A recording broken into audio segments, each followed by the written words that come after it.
Quem te viu e quem te vê? Eu só fiz uma pequena alteração para o tema da nossa mensagem. Quem te viu é quem te viu. Nesse capítulo que nós lemos, nós podemos perceber quanto é complicado quando o ser humano quer tomar as rédeas da sua própria vida, ou quando ele não quer esperar pela providência divina, pelas promessas de Deus, e ele quer antecipar algo que Deus já havia então prometido, e ele quer fazer valer a sua agenda, ao invés de esperar pela agenda de Deus. E as consequências acabam saindo do controle. Quando a gente tenta tomar a frente, as coisas acabam saindo do controle, e com isso nós necessitamos da intervenção de Deus para que tudo possa ser reajustado. Lá no capítulo 12 de Gênesis, Deus chama Abraão, que ainda se chamava Abrão, e ele faz uma promessa. Eu quero só fazer essa leitura em Gênesis 12, de 1 a 3, só para os irmãos entenderem um pouco melhor. Gênesis 12, versículos de 1 a 3. Certo dia o Senhor Deus disse a Abrão: saia da sua terra, do meio dos seus parentes e da casa do seu pai, e vá para uma terra que eu lhe mostrarei. Os seus descendentes vão formar uma grande nação, eu o abençoarei, o seu nome será famoso e você será uma bênção para os outros.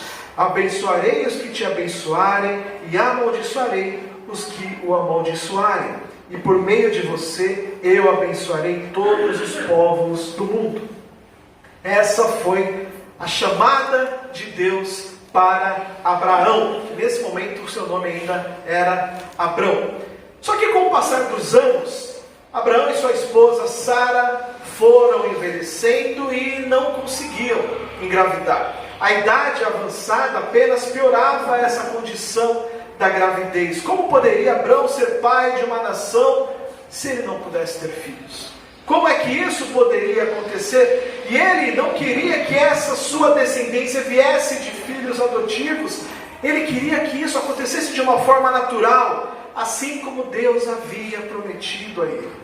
Lá no capítulo 16 que nós lemos, nos revela os detalhes da ocasião em que Sara ofereceu a Abraão a sua serva egípcia, para que ela pudesse lhe dar então um filho.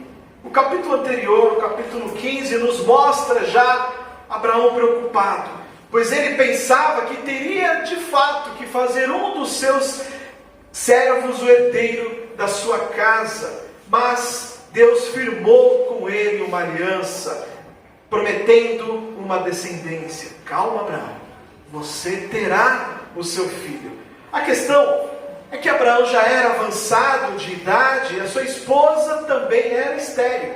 E aí nós tínhamos o problema da idade de Abraão, também lado de Sara, que era estéril. Mesmo com a promessa de Deus de que Abraão teria filho, nós podemos perceber, isso aqui não faz parte apenas de Sara e nem de Abraão, como nós somos impacientes para esperar o agir de Deus, para que a promessa de Deus possa ser cumprida sobre nós. Nós podemos perceber então essa impaciência com Sara. Ela demonstra isso, e então ela surge uma ideia em sua cabeça. Ela pensa ter encontrado uma maneira de fazer com que a promessa de Deus se realizasse. Diante de sua impossibilidade de gerar filhos, ela então oferece a Abraão a sua própria serva, Agar, uma mulher egípcia, para que seu marido tivesse filho com ela.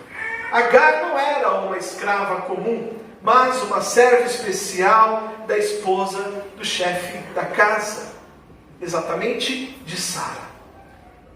Essa prática dela oferecer a sua esposa para o seu marido, para que ele tivesse filhos, parece um pouco estranho. E até mesmo nos dias de hoje nós podemos colocar isso como inadmissível, a mulher então oferecer a empregada para que o marido pudesse ter filhos. Mas naquela época esse era um costume comum. Naquela região, o homem poderia garantir a sua descendência através da serva. Assim, a autoridade sobre os filhos resultantes dessa união era então da esposa legítima e não da esposa escrava. Portanto, isso fazia parte dos costumes, isso era comum na época de Abraão e de Sara. E no entendimento de Sara, ela pensou: vou resolver esse problema que a minha família está tendo, recorrendo então a esse antigo costume de entregar a sua serva para o seu marido. Mas Deus já havia prometido para Abraão uma grande descendência. Sara acaba agindo de forma inconsequente, como se Deus precisasse da ajuda dela para poder fazer a sua promessa ser cumprida, como se Deus dependesse de Sara para que a sua promessa fosse cumprida. Ela tentou cumprir a aliança de Deus com Abraão através do seu próprio plano, através dos seus próprios desejos. Nós podemos ver que quando nós queremos colocar os nossos planos no lugar dos planos de Deus e tentar resolver da nossa forma, o resultado é certo: vai sair do controle. As coisas não vão ser exatamente como a gente espera que sejam. Elas vão sair do nosso controle. O plano de Sara teve sérias consequências. Agar engravidou de Abraão e com isso gerou uma rivalidade dentro da sua própria casa, dentro do seu próprio lar, dentro da sua própria família. E isso se estendeu ao longo da história. Nós podemos ver no relato que lemos que Agar, assim que se descobriu grávida, passou a desprezar a sua chefe, a sua dona, começou a desprezar Sara. Essa mesma palavra hebraica, traduzida por desprezou, ela também tem outro significado: amaldiçoar. Então nós podemos entender como é que Sara começou a se sentir com o desprezo, ou então com a forma que Agar começou a agir, talvez até mesmo amaldiçoando agora Sara. Ao ser desprezada por Agar, Sara recorreu a Abraão e lhe contou tudo o que estava acontecendo. Sara, nesse momento, joga a responsabilidade de toda aquela situação sobre Abraão. Somente ele, conforme os costumes de sua época, tinha autoridade judicial para mudar aquela situação. E até então nós podemos perceber que Abraão também não tinha tomado partido algum, não tinha agido de forma alguma. Ele aceitou de bom grado receber a serva Agar para então engravidá-la e ter o filho, e depois aquele ambiente todo na casa dele. Abraão não toma partido algum, mas naquele momento ele é obrigado, porque Sara o impõe isso. Abraão em nenhum momento, até aquele instante, defendeu ou protegeu o seu casamento ou protegeu a sua casa. E Abraão lhe respondeu que ela tinha então total autoridade sobre Agar e poderia fazer o que ela achasse de melhor. O texto bíblico diz que Sara então começou a humilhar Agar. A esposa desprezada não poderia, conforme os costumes, vender ou expulsar a sua serva grávida de seu marido, mas poderia marcá-la com a marca de escrava e contá-la como tal. Lembrando que Agar, ela não era uma escrava como todas as outras, era uma serva. Ela trabalhava muito próximo, ali servia a Sara, mas Agar não era uma escrava. Mas a partir daquele momento, Sara começou a olhar e a tratar Agar como escrava. Nós podemos entender até que, com o costume da época, talvez ela tenha até marcado Agar como uma escrava. E com essa atitude de Sara sobre Agar, Agar decide fugir, sair daquele local, fugir exatamente para o deserto. Agar possivelmente estava fugindo para a sua terra natal. Ela era uma egípcia, então possivelmente ela estava fugindo para o Egito. Nesse percurso, um anjo do Senhor a encontrou junto de uma fonte de água no deserto. E o anjo do Senhor questionou Agar acerca daquilo que ela estava fazendo.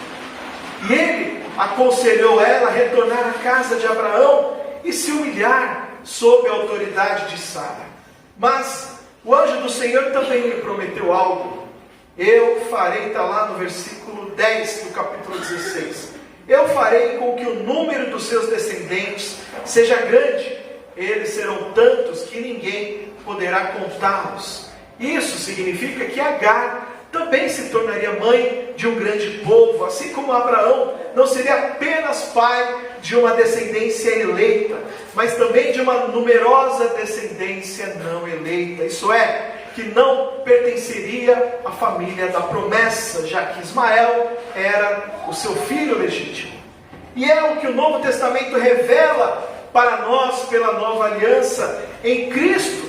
A verdadeira descendência de Abraão, herdeira da promessa, não é carnal, ela é espiritual. Todos aqueles que nasceram de novo através de Jesus Cristo, conforme nos mostra Romanos 9:8.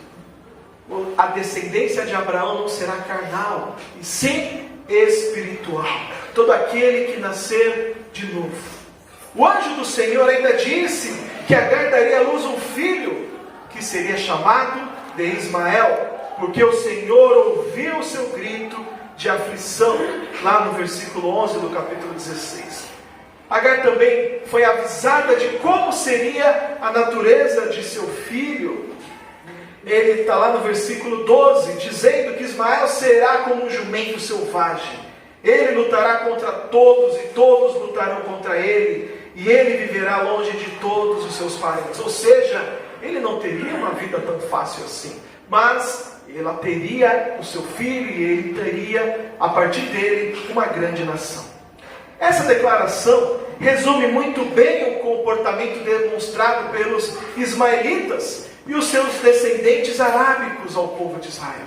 Toda a descendência de Ismael é dada com o povo árabe.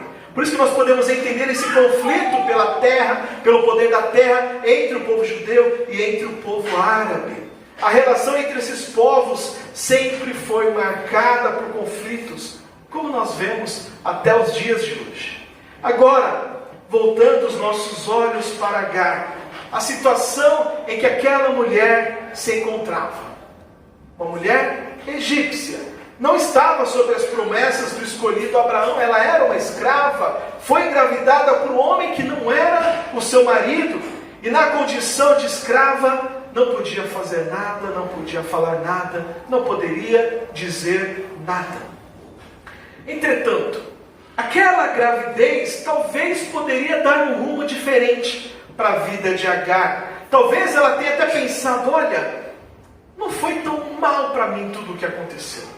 Eu me engravidei do esposo da minha senhora, mas talvez com essa gravidez as coisas possam mudar. Talvez essa solução que aconteceu comigo bateu a minha porta e me trouxe um novo direcionamento. Talvez os meus problemas possam agora acabar, e talvez a minha vida possa melhorar. Tudo isso tenha talvez subido até a cabeça de Agar, mas ela esqueceu de uma condição. Ela era escrava. Ela era escrava, ela era serva de Sara. Mas ela começou a se sentir importante e passou a desprezar a sua senhora, causando afronta, ciúmes e inveja. Abraão foi imparcial e Sara a maltratou de tal modo que ela teve que fugir da sua presença. Nós podemos imaginar uma mulher grávida indo para o deserto, fugindo para o deserto, um lugar que ela não tinha a mínima noção do que poderia acontecer com ela grávida. Nesse momento da vida de Agar, nós podemos pensar, talvez tudo já estava acabado, porque ir para o deserto poderia ser sinal de morte, poderia ser sinal de que, olha, já que tudo vai acabar comigo, eu não vou mais ficar na casa da minha senhora, eu não vou mais ser tratada desse jeito, eu vou para o deserto, tentar talvez chegar até o Egito, mas era uma distância muito considerável. Ela, uma mulher escrava, grávida, maltratada, desprezada, longe da sua terra natal, sem famílias, sem família, sem amigos.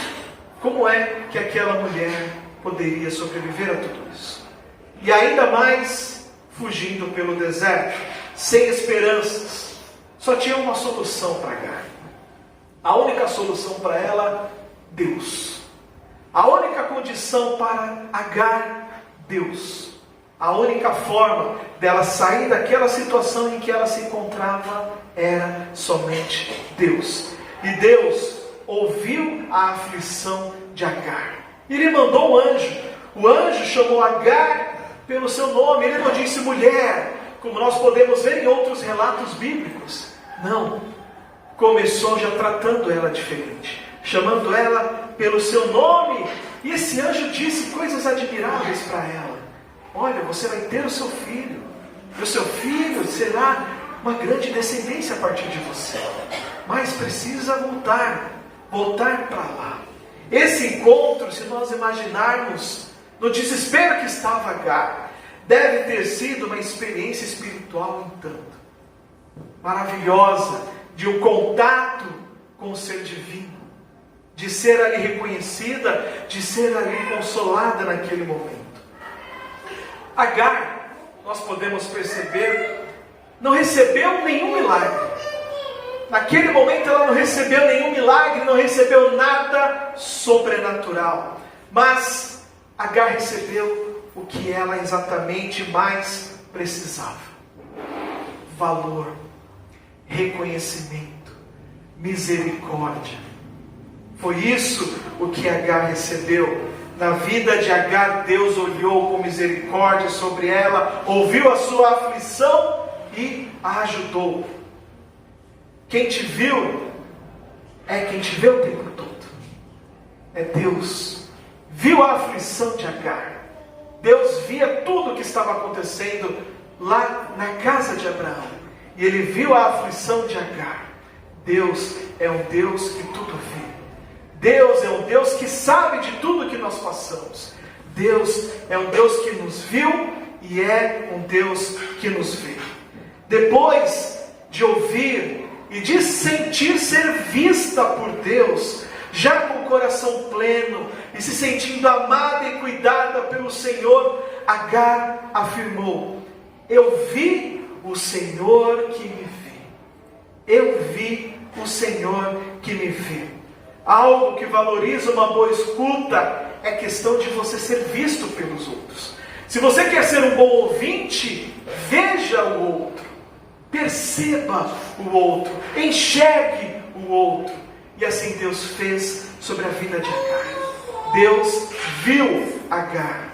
Quando você vê a pessoa e ela se sente vista, isso faz uma grande diferença que nós muitas vezes não temos noção da pessoa se sentir vista.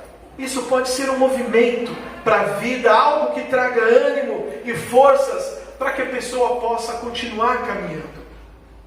E é exatamente o que Deus faz por nós. Ele nos vê o tempo todo, como está escrito lá em 1 Pedro 3,12. Porque os olhos do Senhor repousam sobre os justos, e os seus ouvidos estão abertos às suas súplicas. Os olhos do Senhor estão sobre nós o tempo todo, nos acompanhando, nos olhando exatamente por onde nós formos. E ainda o Salmo 33,18 diz: eis que os olhos do Senhor estão sobre os que o temem, sobre os que esperam na sua misericórdia. Os olhos de Deus estavam sobre Agar, e ela teve misericórdia do Senhor. Essa visibilidade entre os seres humanos, ela é tão importante, que nós precisamos até mesmo praticar entre nós. Só para nós termos uma noção, quando o bebê nasce, o seu campo de visão mais ou menos é ali de 20 a 30 centímetros. O que tem nessa distância de 20 a 30 centímetros de um bebê? O olhar da sua mãe enquanto ela o amamenta. Enquanto ela o amamenta, o bebê tem capacidade de enxergar mais ou menos de 20 a 30 centímetros. Exatamente a distância que a mãe tem quando ela está alimentando o seu filho. Isso começa a produzir uma confiança, uma sensação de segurança no bebê que é incrível. Isso começa a despertar algo no bebê. Naquele olhar cruzado com a sua mãe, ele pode ter confiança, ele pode ter esperança. E a criança começa então a se sentir amada, a se sentir querida. E assim também o olhar do Senhor nos constitui quando nós percebemos que somos vistos por Ele. Podemos ter essa certeza que somos amados por Deus, que somos cuidados por Deus. O nosso Deus é um Deus onipresente, Ele é onisciente, o nosso Deus é um Deus imutável, ou seja, Ele sabe de tudo, Ele está em todo lugar e Ele não muda. O mesmo Deus que olhou para Agar e teve misericórdia dela, e com olhar de amor, Ele pôde então dar uma nova solução na vida de Agar, é o mesmo Deus que olha para nós, que traz um consolo, que traz uma confiança, que traz uma esperança para que nós possamos continuar caminhando. Deus, Ele te vê. Deus, Ele te enxerga. Saiba que você não está sozinho. Agar não estava sozinha quando ela foi para o deserto. Deus estava ali com ela. Por isso Deus vê e sabe de todas as suas aflições, de todos os seus problemas, das suas lutas, das suas dificuldades. Aquilo muitas vezes que você nem compartilha com outra pessoa. Mas Deus sabe dessa aflição que você passa. Deus entende e Deus vê tudo o que passa contigo. Quem te viu é quem te vê. É Deus. E Deus faz isso o tempo todo. Por isso, busque a Deus. Busque a sua palavra. Não faça como Sara fez. Não faça nada de forma antecipada ou desesperada. Não tente dar uma mãozinha para Deus, porque vai sair do seu controle. Deixa que Deus vai fazer as coisas no tempo dele. Creia nas promessas de Deus, na palavra de Deus. Confie nele. As coisas vão acontecer no tempo de Deus. Você não está sozinho. Os olhos do Senhor estão sobre você. Deus, Ele está te vendo. Assim como a canção que nós cantamos, Deus, Ele vê. Deus, Ele sabe exatamente tudo o que passa conosco. Ele sabe e conhece o teu coração muito mais do que você. Creia no Senhor. Espere no Senhor. Os olhos do Senhor estão sobre vocês. Amém? Amém.